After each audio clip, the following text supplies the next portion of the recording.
one of the areas we've really double clicked on is that digital delivery into operational systems. So that handover of information, post-construction commissioning.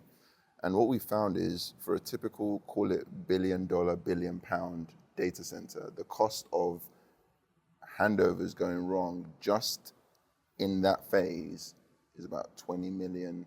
So if you think about it, if you get it right, you could be saving 20 million in direct costs, but that doesn't even account for, which we haven't yet got metrics on, how that costs in the operational phase. Yeah. But just making sure that you've handed over the right amount of data, correct and complete, the rework associated with that has been metriced around 20 million for a $1 billion data center. Now think about that. If we do it right the first time, Yeah, absolutely. having the right partners in the ecosystem to deliver validated data at handover continuously through the process, then you don't have the big bang handover or that penalty. So I think it's a really important point to get digital delivery right. What do you think about that, Simon?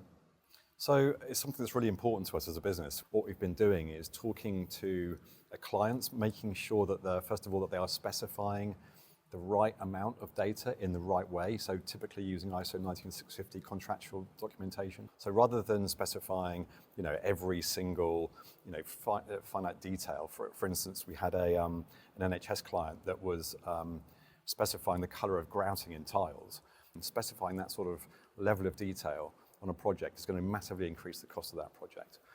And it just isn't necessary. So if you're a boutique selling Rolexes on Bond Street, just around the corner from here, for instance, that kind of information, grouting color, is very important. But to an NHS estates team, it really doesn't matter. That's an example of how we're helping clients to specify the right information in the right way, but also, more importantly, making sure that when they receive the handover information, that they have the processes and the systems to take that information and feed it into their CAFM systems, into their digital twin, and make sure that they can reduce the operational cost of running that built asset over the 20, 30, 40, 50 years sometimes of that kind of operational asset's lifetime. So that when that handover occurs, everything is there, ready to go.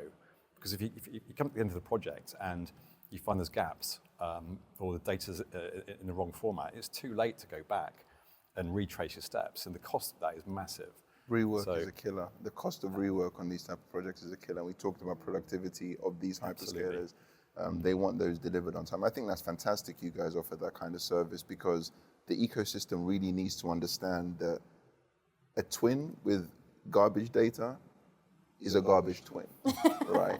So if you can get that data specified quite rightly at the right level of detail by the asset owner, ask the question, why do you need that data? For what operational reason? Yep. So that we're not also bloating up the twin, right? You need that information so you can operate and maintain the asset, but also minimize the cost of rework. So I love that. I think that's absolutely fantastic. Mm-hmm. Yeah, it's something that we've offered as a service to all our clients, whether they're contractors or building owners. Yeah. But yeah, it's a very important service, and I think that it's becoming more widely realised that that's something that you must do as a client.